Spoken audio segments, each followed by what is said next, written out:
안녕하세요. 오늘 수업을 맡은 권재원 선생님입니다. 오늘의 수업은 비행기 속의 과학에 대해서 한번 알아봅시다. 비행기라고 하면 이제 하늘을 나는 물체라고 할 수 있는데, 이제 주변에 하늘을 나는 물체는 바로 새가 있죠. 새는 날개를 접었다 폈다 해서 자유롭게 하늘을 나는데, 옛날부터 사람들은 어떻게 하면 사람도 새처럼 이제 자유롭게 하늘을 날 수 있는지에 대해서 많은 고민을 해왔습니다. 하지만 실제로 사람이 하늘을 날 수 있는지는 이제 얼마 되지 않았는데, 1783년에 몽골피의 형제, 즉 프랑스 과학자인데, 몽골피의 형제가 열기구를 이용해서 처음으로 비행을 성공한 이후로 1903년 라이트 형제가 세계 최초로 동력 비행에 성공한 등, 우리가 사람이 비행기를 이용해서 이제 하늘을 난지는 이제 오래되지 않는 역사를 가지고 있습니다. 그만큼 비행기 안에는 이제 많은 과학이 숨어 있고 한 번 나는 게 어렵기 때문에 그런 건데, 그럼 비행기가 어떻게 생겼고 그리고 어떻게 나는지에 대해서 한번 알아봅시다. 비행기 구조는 이제 현대에 와서 이제 많이 바뀌게 되었지만 기본적인 구조는 이제 똑같습니다. 그래서 크게 우리가 세 파트로 나눌 수가 있는데, 주날개, 가장 큰 날개, 그 다음에 뒤에 달려있는 조그만한 꼬리 날개, 그 다음에 그거를 달게 해주는 동체, 이렇게 세 군데로 나눌 수 있습니다. 그래서 그림을 보면서 우리가 한번 보면, 여기 있는 가장 큰 날개가 있죠. 양쪽에 오른쪽 왼쪽에 이렇게 달려있는데, 요게 바로 뭐냐, 주날개가 됩니다. 그 다음에 주날개 뒤에 조그맣게 이렇게 날개가 달려있는데, 요것이 바로 꼬리 날개가 됩니다.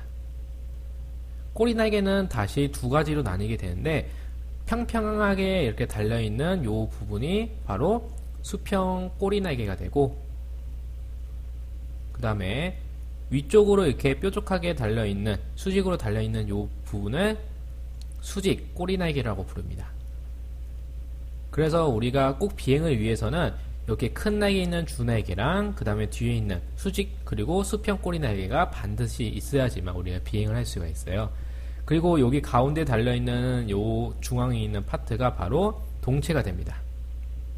동체는 이제 날개가 붙여져 있는 파트이면서 동시에 이제 추진력을 위한 엔진에 달려있는 파트예요. 그래서 그림상으로는 여기가 지금 프로펠러가 달려있는데,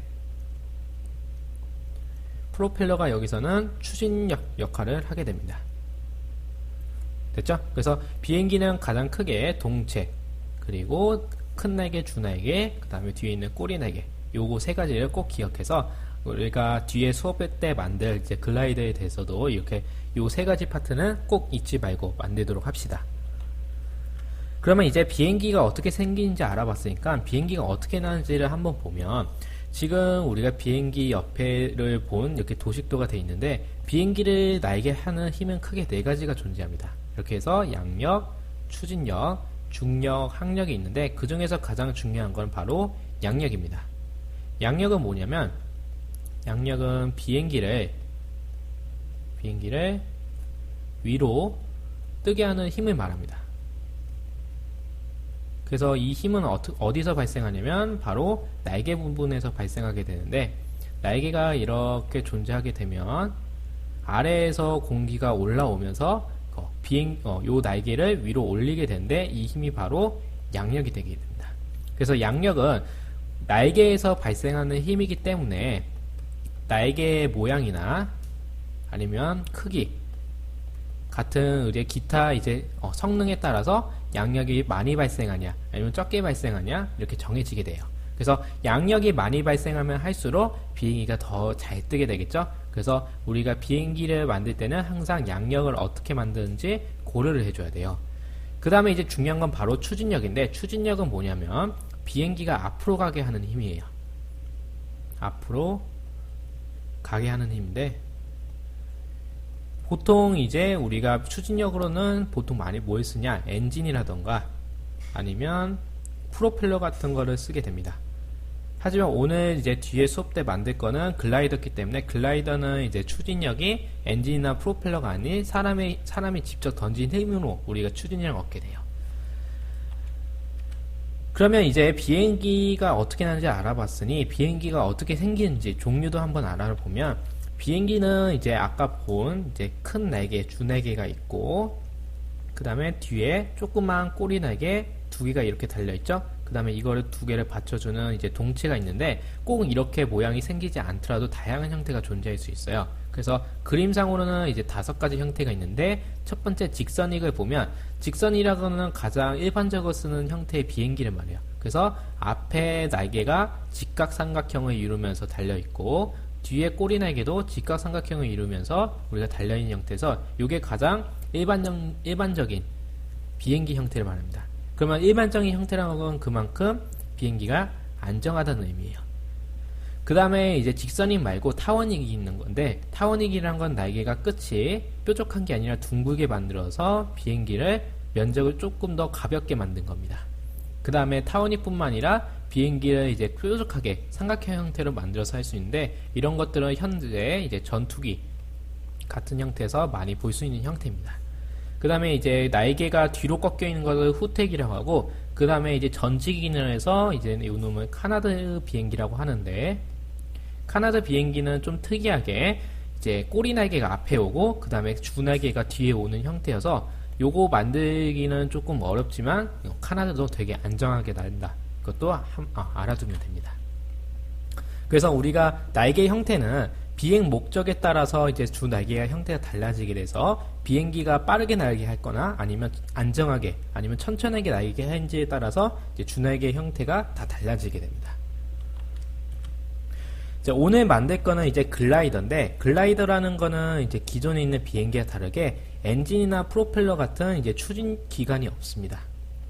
그래서 추진 기관이 없기 때문에 이걸 날리기 위해서는 사람의 힘을 이용해서 날려야 돼요. 그래서 사람의 힘을 이용해서 던지면 이제 바람이 타면서 나는 비행기인데 그림에 보면 이게 앞에 아무것도 없이 뭉틀어졌죠. 그래서 요거를 직접 던질 때는 손으로 잡아서 직접 던져줘야 돼요. 여기서 이제 글라이더를 보면 우리가 앞에서 배웠듯이 큰 날개, 주 날개 이렇게 달려있고 그 다음 뒤에 수평 꼬리 날개 하나 달려있고 그 다음에 수직 꼬리 날개 그 다음에 이걸 받쳐주는 동체 이렇게 있죠. 그래서 우리가 항상 만들 때는 요 3가지를 잊지 말고 만들어줘야 합니다. 이렇게. 그리고 꼬리 날개. 그러면 우리가 요 글라이더를 만들고 나서 날리는 것도 한번 봐야 하는데 날리는 영상을 한번 보도록 해보죠. 날린 영상을 한번 보면 지금 이렇게 손으로 날렸을 때 아주 잘 날죠. 되게 안정하게 나는데 이렇게 항상 날릴 때는 우리가 조심해야 할 거는 비행기를 날릴 때 손의 방향을 아래쪽으로 향하게 되면 비행기가 아래쪽으로 곤두박치면서 아래쪽으로 떨어지게 돼요. 그래서 비행기를 잘 날리기 위해서는 무조건 어떻게 한다? 손목의 힘을 이용해서 살살 날려야 돼요. 그래야지만 우리가 비행기가 잘 날 수 있다는 걸 명심해두고 비행기 날리는 거는 좀 이따 다 만들고 나서 선생님이랑 같이 한번 해보도록 해봅시다. 그래서 오늘 비행기 수업은 여기까지 하도록 하고 이제 다 같이 한번 비행기 글라이더를 만들어서 날려보도록 해봅시다. 오늘 수업은 여기까지 하고 다들 수고하셨습니다.